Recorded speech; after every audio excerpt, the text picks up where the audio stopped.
एक किसान बहुत परेशान था। उसे अपने खेतों को सींचने के लिए पानी की जरूरत थी। इसलिए वह कई दिनों से अपनी जमीन के आसपास किसी कुएं की तलाश कर रहा था। इसी तलाश में वह घूम ही रहा था कि अचानक उसे एक कुआं दिखा। यह कुआं उसके खेतों से बहुत नजदीक था, इसलिए किसान बहुत खुश हुआ।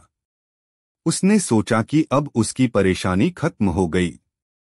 यह सोचकर वह खुशी खुशी घर चला गया। अगले दिन वह पानी लेने कुएं पर पहुंचा। जैसे ही उसने कुएं के नजदीक रखी बाल्टी कुएं में डाली, वहां एक आदमी आ धमका। वह किसान से बोला, यह कुआं मेरा है, तुम इससे पानी नहीं ले सकते। अगर तुम इस कुएं से पानी लेना चाहते हो तो तुम्हें इस कुएं को खरीदना होगा। यह बात सुनकर किसान कुछ देर रुका और फिर मन ही मन सोचने लगा कि अगर मैं इस कुएं को खरीद लूं तो मुझे कभी पानी की कमी नहीं होगी और न ही मुझे पानी के लिए इधर उधर भटकना पड़ेगा। फिर क्या था, दोनों के बीच एक रकम तय हुई। किसान के पास उतने पैसे तो थे नहीं, लेकिन वह यह मौका छोड़ना नहीं चाहता था। इसलिए किसान ने उस आदमी को अगले दिन वह रकम देने का वादा किया और घर की ओर चल दिया। किसान के लिए कुआं खरीदने का यह अच्छा मौका था, इसलिए वह इस काम में जरा भी देर नहीं करना चाहता था। घर पहुंचते ही उसने अपने करीबियों और दोस्तों से इस बारे में बात की और कुएं के लिए तय हुई रकम का इंतजाम करने में जुट गया। थोड़ी भागदौड़ और कोशिश के बाद आखिरकार उसने वह रकम जमा कर ली। अब वह पूरी तरह से निश्चिंत हो चुका था कि उसे कुआं खरीदने से कोई नहीं रोक सकता। जमा हुए पैसों को लेकर वह फिर घर चल दिया। उसे बड़ी बेसब्री से इंतजार था कि कब रात खत्म होगी और वह कुआं खरीदने जाएगा। इसी सोच में वह पूरी रात सो नहीं सका। अगले दिन सुबह होते ही वह कुआं खरीदने निकल पड़ा। उस आदमी के घर पहुंच किसान ने उसके हाथ पर पैसे रखे और कुएं को खरीद लिया। अब तो कुआं किसान का हो गया था, तो फिर उसने पानी निकालने में देर नहीं की। जैसे ही किसान ने कुएं से पानी निकालने के लिए बाल्टी उठाई, उस आदमी ने फिर बोला, ठहरो, तुम इस कुएं से पानी नहीं निकाल सकते हो। मैंने तुम्हें कुआं बेचा है, कुएं का पानी अभी भी मेरा है। किसान मायूस हो गया और न्याय के लिए राजा के दरबार में शिकायत करने पहुंच गया। मालूम है उस राजा का नाम क्या था? राजा अकबर। राजा अकबर ने उस किसान की पूरी कहानी सुनी और फिर उस आदमी को दरबार में बुलाया जिसने वह कुआं बेचा था। राजा का फरमान सुनते ही वह आदमी भागा भागा दरबार में हाजिर हो गया। राजा ने उससे पूछा, जब तुमने इस किसान को अपना कुआं बेच दिया तो फिर इसे पानी क्यों नहीं लेने दे रहे हो? आदमी बोला, महाराज, एक बार बादशाह अकबर को पान की तलब हुई, पानी नहीं। उन्होंने अपने एक सुनकर राजा भी सोच में पड़ गए। को पान लगाने के लिए कहा कि बात तो यह पते की पान बनाकर बादशाह को दे दिया, पानी तो नहीं। बादशाह ने काफी देर सोचने के बाद और उस पान वाले को अगले दिन आधा किलो चूना दरबार में लेकर आने बीरबल को बुलाया। वह नहीं बीरबल बहुत ही बुद्धिमान था, उसे ऐसा क्यों कहा? इसलिए राजा अकबर चुपचाप चूना लेने बाजार चला गया। पहले उसकी राय जरूर उसने दुकानदार से आधा किलो चूना मांगा। एक बार फिर दोनों से उनकी समस्या पूछा कि इतना चूना क्यों खरीद रहे हो? जानने के बाद बीरबल ने बताया कि किस तरह उसने बादशाह को पान दिया था, पानी नहीं। दुकानदार को समझते देर न लगी कि कुछ गड़बड़ कर रहा है। उसने पान वाले को समझाया कि दरबार में पानी लेकर जाने से पहले बहुत सारा घी पीकर जाना। बीरबल का इतना कहते ही उस आदमी को समझ आ गया कि अब उसकी चालाकी किसी काम नहीं आने वाली। पी लिया। उसने राजा से फौरन माफी मांगी और माना कि उसे सारा चूना खाने को पानी पर भी किसान का पूरा अधिकार है। उसे उम्मीद न थी कि बादशाह ने उसे चूना इसलिए मंगवाया था, लेकिन वह तो इसके लिए तैयार था, इसलिए उसने सारा चूना खा लिया। इसके बावजूद उसे कुछ नहीं हुआ तो बादशाह ने उससे कारण जानना चाहा। उसने अपनी और दुकानदार की बातचीत के बारे में बादशाह को बता दिया। अब बादशाह उस व्यक्ति से मिलने को उतावले हो रहे थे जिसने उनके मन की बात को पहले ही जान लिया था। बादशाह ने हुक्म दिया कि उस दुकानदार को अगले दिन दरबार में हाजिर किया जाए। अगले दिन उस दुकानदार को दरबार में लाया गया। बादशाह ने उससे पूछा कि वह उनके मन की बात को कैसे समझ गया। तब दुकानदार ने कहा, हुजूर, जब यह आदमी मेरे पास चूना खरीदने आया था तो मैंने इससे पूछा कि इतने चूने का क्या करोगे। मुझे इसने बताया कि इसने आपको पान बनाकर खिलाया और फिर आपने उसे चूना लाने का हुक्म दिया। तब मुझे समझते देर न लगी कि जरूर गलती से इसने पान में चूना थोड़ा ज्यादा लगा दिया होगा, जिसे बादशाह के मुंह में छाले हो गए होंगे और इसी का एहसास करवाने के लिए आपने इससे चूना मंगाया। मैंने इसे सलाह दी कि दरबार में जाने से पहले घी पीकर जाना, जिससे अगर तुम्हें चूना खाना भी पड़े तो उसका असर कम हो जाएगा। यह दुकानदार और कोई नहीं बीरबल ही थे। बीरबल बहुत नेक दिल इंसान थे।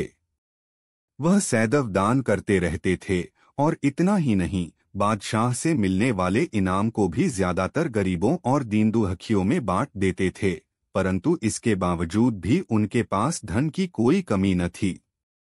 दान देने के साथ साथ बीरबल इस बात से भी चौकन्ने रहते थे कि कपटी व्यक्ति उन्हें अपनी दीनता दिखाकर ठग न लें। ऐसे ही अकबर बादशाह ने दरबारियों के साथ मिलकर एक योजना बनाई कि देखें कि सच्चे दीन दुखियों की पहचान बीरबल को हो पाती है या नहीं। बादशाह ने अपने एक सैनिक को वेश बदलवाकर दीनहीन अवस्था में बीरबल के पास भेजा कि अगर वह आर्थिक सहायता के रूप में बीरबल से कुछ ले आएगा तो अकबर की ओर से उसे इनाम मिलेगा।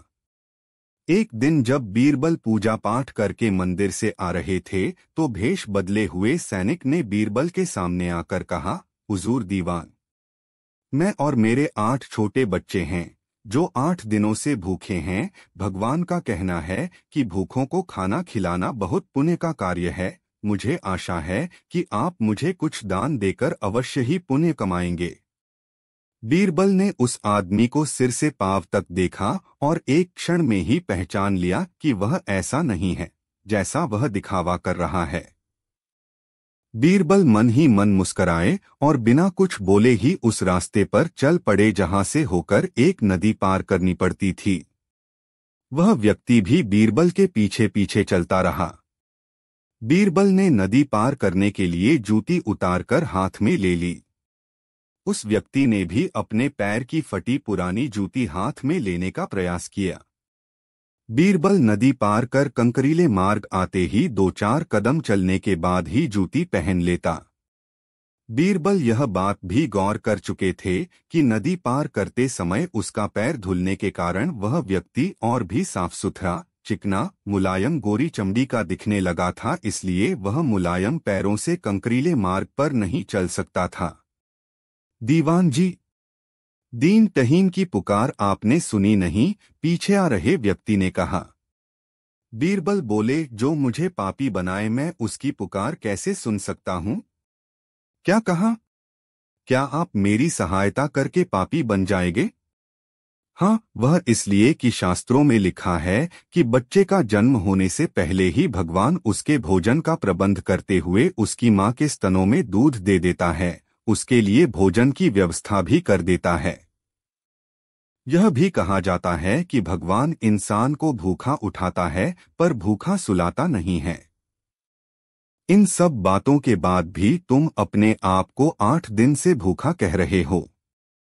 इन सब स्थितियों को देखते हुए यही समझना चाहिए कि भगवान तुमसे रुष्ट हैं और वह तुम्हें और तुम्हारे परिवार को भूखा रखना चाहते हैं, लेकिन मैं उसका सेवक हूँ। अगर मैं तुम्हारा पेट भर दूं तो ईश्वर मुझ पर रुष्ट होगा ही। मैं ईश्वर के विरुद्ध नहीं जा सकता, न बाबा ना। मैं तुम्हें भोजन नहीं करा सकता क्योंकि यह सब कोई पापी ही कर सकता है।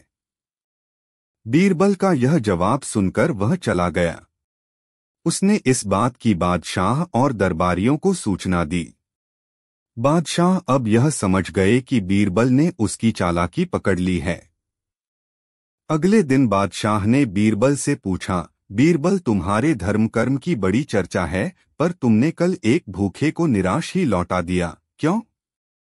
आलमपना, एक बार की बात है, नहीं, मुगल दरबार में बादशाह अकबर अपने दरबारियों के साथ किसी मुद्दे पर चर्चा कर रहे थे। के कहने पर मुझे उसी समय वहां एक किसान अपनी फरियाद लेकर आया और बोला, महाराज न्याय करो। कैसे जाना कि यह मुझे इंसाफ चाहिए? यह सुनकर बादशाह अकबर बोले कि क्या हुआ? और पैरों की चप्पल किसान बोला, महाराज, मैं सच है कि उसने अच्छा भेष बनाया, कुछ समय पहले मेरी पत्नी का निधन हो गया थी और अब मैं अकेला बीरबल ने आगे कहा, मेरा मन किसी भी काम में नहीं लगता है थी, पर उसके कोमल मुलायम पैर दिन में काजी नहीं मिले थे, पास गया, इसलिए कंकड़ की गड़न उन्होंने मन की शांति के लिए मुझे यहाँ से काफी दूर ने बताया दरगाह में जाने के लिए कहा। उस मनुष्य की परीक्षा लेकर जान से प्रभावित होकर मैं दरगाह जाने के लिए तैयार हो गया। वह दरिद्र नहीं बल्कि मुझे अन्य वर्षों का खाता कमाए सोने के सिक्कों के चोरी होने की चिंता सताने लगी। क्यों न हो, वह मेरा जब मैंने यह बात काजी साहब को प्रसन्न होकर उन्होंने कहा, सचमुच बीरबल सोने के सिक्कों की सुरक्षा करेंगे, तुमसे बहुत खुश हुए, वापस आने पर लौटा तुम्हें धोखा देना आसान काम नहीं है। सभी सिक्के एक थैली में बादशाह के साथ साजिश में शामिल हुए सभी दरबारियों के चेहरे बुझ गए। ने मुझे थैली पर मुहर लगाने को कहा।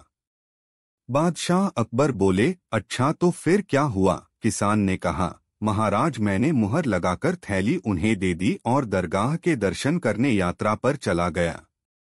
फिर जब कुछ दिनों बाद वापस आया तो काजी साहब ने थैली वापस दे दी। मैं थैली लेकर घर लौटा और उसे खोला तो उसमें सोने के सिक्कों की जगह पत्थर थे। मैंने इस बारे में काजी साहब से पूछा तो उन्होंने गुस्से में कहा कि तुम मुझ पर चोरी का इल्जाम लगाते हो। इतना कहकर उन्होंने अपने नौकरों को बुलाया और मुझे मार मार कर वहां से भगा दिया। किसान ने रोते हुए कहा, महाराज, मेरे पास जमा पूंजी के नाम पर बस वही सोने के सिक्के थे, मेरे साथ न्याय करें महाराज। किसान की बात सुनकर बादशाह अकबर ने बीरबल को मामला सुलझाने के लिए कहा। बीरबल ने किसान के हाथों से थैली लेकर उसे अंदर से देखा और महाराज से थोड़ा सा समय मांगा। शहंशाह अकबर ने बीरबल को 2 दिन का समय दिया। घर जाकर बीरबल ने एक फटा हुआ कुर्ता अपने नौकर को दिया और कहा, इसे अच्छे से रफू करवा कर लाओ। नौकर कुर्ता लेकर चला गया और कुछ देर बाद उसे रफू करवा कर वापस आ गया। बीरबल कुर्ते देखकर खुश हो गए। कुर्ता इस प्रकार से रफू किया गया था कि मानो फटा ही न हो। यह देखकर बीरबल ने नौकर से उस दर्जी को बुलाकर लाने को कहा। नौकर कुछ ही देर में दर्जी को लेकर आ गया। बीरबल ने उससे कुछ पूछा और वापस भेज दिया। अगले दिन बीरबल दरबार पहुंचे और सैनिक से काजी व किसान दोनों को दरबार में लेकर आने का आदेश दिया। कुछ ही देर में सैनिक काजी व किसान को साथ ले आया। इसके बाद बीरबल ने सैनिक से दर्जी को भी बुलाने के लिए कहा। यह सुनते ही काजी के होश उड़ गए। दर्जी के आते ही बीरबल ने उससे पूछा, क्या काजी ने तुम्हें कुछ सिलने के लिए दिया था? तब दर्जी ने कहा, कुछ महीने पहले मैंने इनकी सिक्कों वाली थैली को सिया था। इसके बाद जब बीरबल ने जोर देकर काजी से पूछा तो उसने डर के मारे सब कुछ सच सच बता दिया। काजी ने कहा, महाराज, मैं एक साथ इतने सारे सोने के सिक्के देखकर लालची हो गया था, मुझे माफ कर दो। बादशाह अकबर ने काजी को आदेश दिया कि वह किसान को उसके सोने के सिक्के लौटाए और साथ ही काजी को 1 वर्ष कारावास की सजा सुनाई। इसके बाद एक बार फिर सभी ने बीरबल की बुद्धि की भूरी भूरी प्रशंसा की। सीख, कभी लालच नहीं करना चाहिए और न ही किसी के साथ धोखा करना चाहिए। गलत काम के बदले एक न एक दिन सजा जरूर भुगतनी पड़ती है। अकबर को शिकार का बहुत शौक था। वे किसी भी तरह शिकार के लिए समय निकल ही लेते थे। बाद में वे अपने समय के बहुत ही अच्छे घुड़सवार और शिकारी भी कहलाए। एक बार राजा अकबर शिकार के लिए निकले। घोड़े पर सरपट दौड़ते हुए उन्हें पता ही नहीं चला और केवल कुछ सिपाहियों को छोड़कर बाकी सेना पीछे रह गई। शाम घिर आई थी। सभी भूखे और प्यासे थे और समझ गए थे कि वो रास्ता भटक गए हैं। राजा को समझ नहीं आ रहा था कि वह किस तरफ जाएं। कुछ दूर जाने पर उन्हें एक तिराहा नजर आया। राजा बहुत खुश हुए। चलो अब तो किसी तरह वे अपनी राजधानी पहुंच ही जाएंगे, लेकिन जाएं तो जाएं किस तरफ? राजा उलझन में थे। वे सभी सोच में थे किंतु कोई युक्ति नहीं सूझ रही थी। तभी उन्होंने देखा कि एक लड़का उन्हें सड़क के किनारे खड़ाखड़ा घूर रहा है। सैनिकों ने यह देखा तो उसे पकड़कर राजा के सामने पेश किया। राजा ने कड़कती आवाज में पूछा, ऐ लड़के, आगरा के लिए कौन सी सड़क जाती है? लड़का मुस्कुराया और कहा, जनाब, ये सड़क चल नहीं सकती तो ये आगरा कैसे जाएगी? महाराज, जाना तो आपको ही पड़ेगा। और यह कहकर वह खिलखिलाकर हंस पड़ा। सभी सैनिक मौन खड़े थे। वे राजा के गुस्से से वाकिफ थे। लड़का फिर बोला, जनाब, लोग चलते हैं, रास्ते नहीं। यह सुनकर इस बार राजा मुस्कुराया और कहा, नहीं, तुम ठीक कह रहे हो। तुम्हारा नाम क्या है? अकबर ने पूछा। मेरा नाम महेश दास है महाराज, लड़के ने उत्तर दिया। और आप कौन हैं? अकबर ने अपनी अंगूठी निकालकर महेश दास को देते हुए कहा, तुम महाराजा अकबर, हिंदुस्तान के सम्राट से बात कर रहे हो। मुझे निडर लोग पसंद हैं। तुम मेरे दरबार में आना और मुझे ये अंगूठी दिखाना। ये अंगूठी देखकर मैं तुम्हें पहचान लूंगा। अब तुम मुझे बताओ कि मैं किस रास्ते पर चलूं ताकि मैं आगरा पहुंच जाऊं। महेश दास ने सिर झुकाकर आगरा का रास्ता बताया और जाते हुए हिंदुस्तान के सम्राट को देखता रहा। इस तरह अकबर भविष्य के बीरबल से मिले। शाम ढलने महाराजा अकबर बीरबल की हाजिर जवाबी धीरे धीरे अपने घरों को लौटने लगे। उनकी इस बात से दरबार के बीरबल ने देखा कि एक मोटा सा आदमी शर्माता हुआ से एक मंत्री ने जो महामंत्री का पद पाने का लोभी बीरबल उसने मन ही मन एक योजना बनाई। लगता है तुम कुछ उसे मालूम था कि जब तक बीरबल दरबार में डालो जो सलाहकार के रूप में है, उसकी मुझे बताओ कभी तुम्हारी क्या समस्या है? एक दिन दरबार में अकबर ने बीरबल की हाजिर जवाबी की समस्या प्रशंसा की कि मैं पढ़ा लिखा नहीं। यह सब सुनकर उस मंत्री को बहुत गुस्सा आया, पर ध्यान नहीं दिया। उसने महाराज से कहा कि यदि बीरबल मेरे 3 सवालों का उत्तर सही दे देता है तो मैं उसकी बुद्धिमत्ता को स्वीकार कर लूंगा, और यदि नहीं तो इससे यह सिद्ध होता है कि वह महाराज का चापलूस है। ऐसा जरूर होगा यदि तुम। अकबर को मालूम था कि बीरबल उसके सवालों का जवाब जरूर दे देगा। बीरबल ने कहा, उस मंत्री की बात स्वीकार कर ली। पाने में तो सालों लग जाएंगे। उस मंत्री के 3 सवाल थे। ने कहा, मैं इतना आकाश में कितने तारे हैं? धरती का केंद्र कहाँ है? जानना सारे संसार में कितने स्त्री और कितने पुरुष हैं? चुटकी बजाते ही प्रसिद्धि मिल जाए। अकबर ने फौरन बीरबल से इन सवालों के जवाब देने के लिए कहा तो कोई नहीं है, और शर्त रखी कि यदि वह इनका उत्तर नहीं जानता है तो मुख्य सलाहकार का पद छोड़ने के लिए तैयार रहे। बीरबल ने कहा, समय के लिए सुनिए महाराज। यह सुनकर पहला सवाल बीरबल ने एक भेड़ मंगवाई। नहीं, मुझ में इतना और कहा जितने बाल इस भेड़ के शरीर पर हैं, आकाश में उतने ही तारे पाकर पंडित जी कहलवाना चाहता हूं। मेरे दोस्त, गिनकर तसल्ली कर लो। बीरबल बोला, मंत्री की तरफ मुस्कुराते हुए कहा है। दूसरा सवाल, तुम बाजार में जाकर खड़े हो लकीरें खींची और कुछ मेरे भेजे आदमी वहां होंगे, फिर जो तुम लोहे की छड़ मंगवाई गई और उसे एक जगह गाड़ दिया। और बीरबल ने महाराज से कहा, महाराज से दूसरे लोगों का ध्यान इस ओर जाएगा, चाहे भी तुम्हें पंडित जी कहना शुरू कर देंगे। महाराज बोले, ठीक है, अब तीसरे सवाल के बारे में कहो। लेकिन हमारा महाराज तीसरे सवाल का जवाब बड़ा मुश्किल दिखाते हुए उन पर पत्थर फेंकने लगोगे या हाथ में लाठी लेकर उनको दौड़ाना होगा। श्रेणी में आते हैं और लेकिन सतर्क रहना। श्रेणी गुस्से का सिर्फ दिखावा भर करना है तो हमारे दरबार में भी किसी को चोट नहीं पहुंचनी चाहिए। मंत्री जी, उस समय तो वह मोटा आदमी कुछ समझ नहीं पाया और घर लौट गया। स्त्री पुरुष की सही संख्या बता सकता हूँ। अब मंत्री जी सवालों का जवाब छोड़कर थर-थर कांपने लगे और महाराज से बोले, महाराज बस मुझे मेरे सवालों का जवाब मिल गया। मैं बीरबल की बुद्धिमानी को मान गया हूँ। महाराज हमेशा की तरह बीरबल की तरफ पीठ करके हंसने लगे और इसी बीच वह मंत्री दरबार से खिसक लिया। एक बार बादशाह अकबर किसी व्यापारी के पास से तोता खरीद कर लाए। वह तोता देखने में अत्यंत सुंदर था और उसकी बोली भी बड़ी मीठी थी। अकबर ने उस तोते की रखवाली के लिए एक सेवक को नियुक्त कर दिया और उसे साफ हिदायत दे दी कि अगर तोता मरा तो तुम्हें मृत्यु दंड दे दूंगा, और इसके अलावा जिसने भी अपने मुंह से कहा कि तोता मर चुका है उसे भी मौत की सजा मिलेगी। इसलिए तोते की रखवाली अच्छे से करना। सेवक तोते को लेकर चला गया और बड़े उत्साह से उसकी देखभाल करने लगा।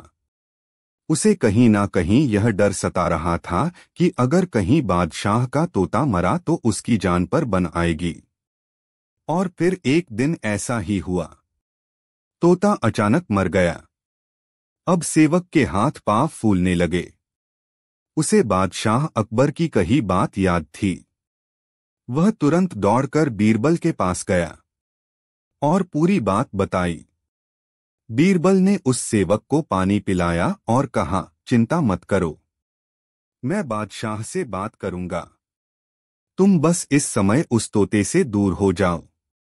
थोड़ी देर बाद बीरबल अकेले बादशाह के पास गए और बोले कि मालिक, आपका जो तोता था।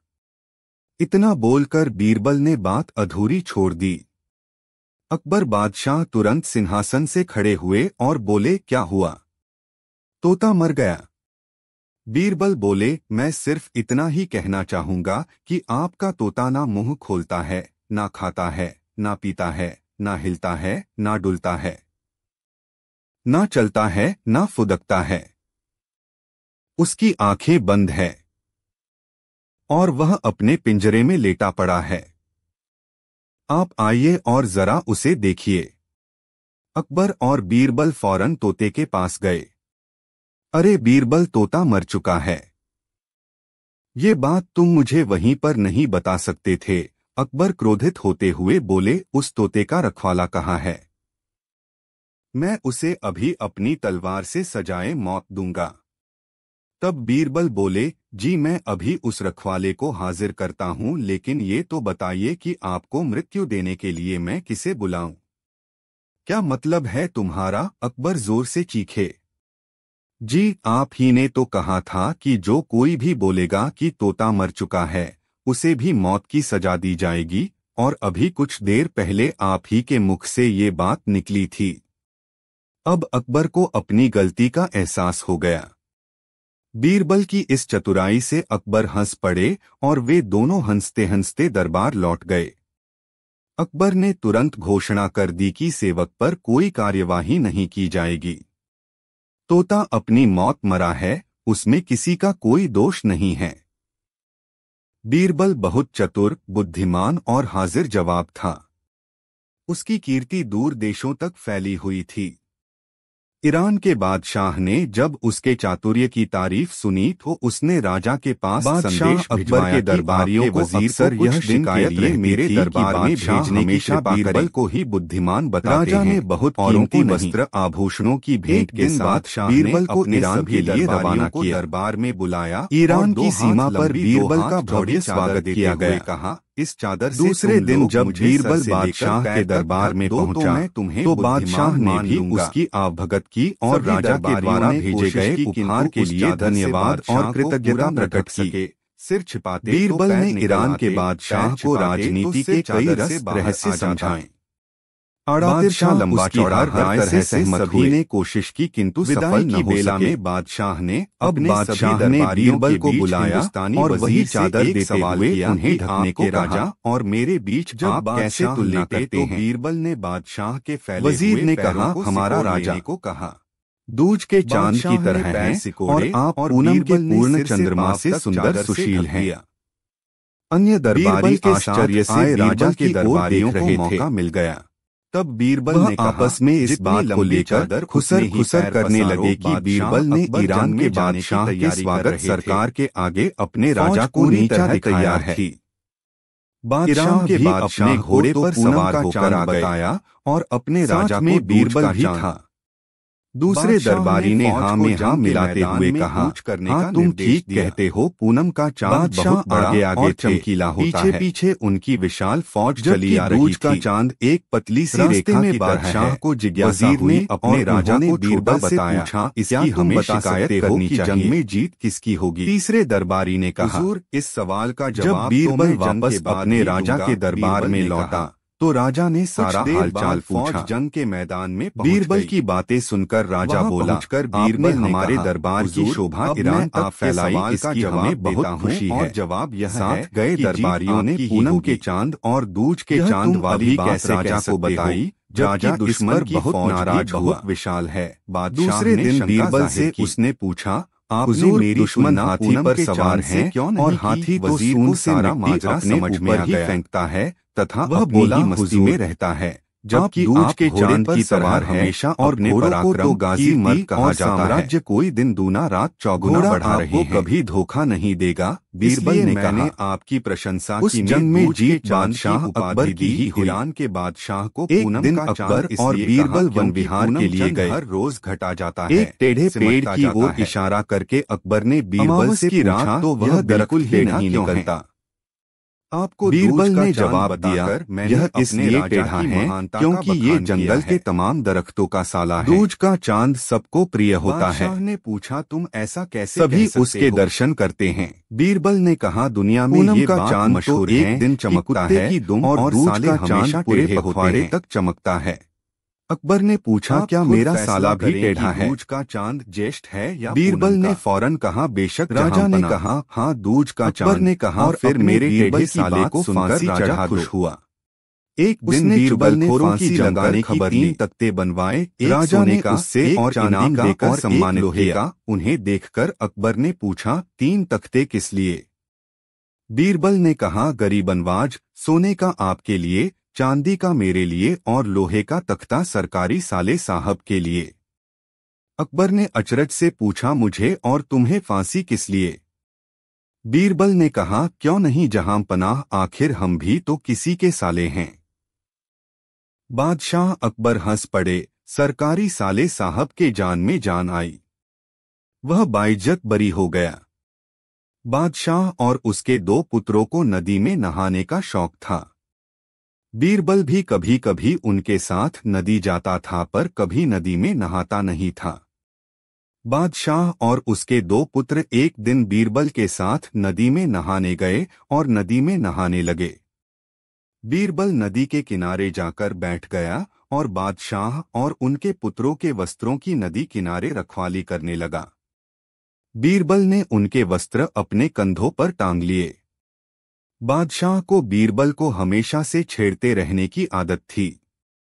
नदी में खड़े खड़े बादशाह सलामत ने बीरबल को छेड़ा और कहा कि ऐसा लगता है कि तुम्हारे कंधों पर एक गधे का बोझ लदा है। बीरबल भला कब चुप रहने वाले थे, तुरंत बोले, हुजूर, 1 नहीं 2 नहीं 3 गधों का। बादशाह यह सुनकर फौरन चुप्पी साध गए, क्योंकि तीनों के वस्त्र बीरबल ने अपने कंधों पर लटका रखे थे। एक मंत्री की उदास शक्ल देख बादशाह अकबर ने उसकी उदासी का कारण पूछा। तब मंत्री बोले कि आप सारे महत्वपूर्ण कार्य बीरबल को सौंपकर उसे महत्ता देते हैं, जिस कारण हमें अपनी प्रतिभा साबित करने का मौका ही नहीं मिलता है।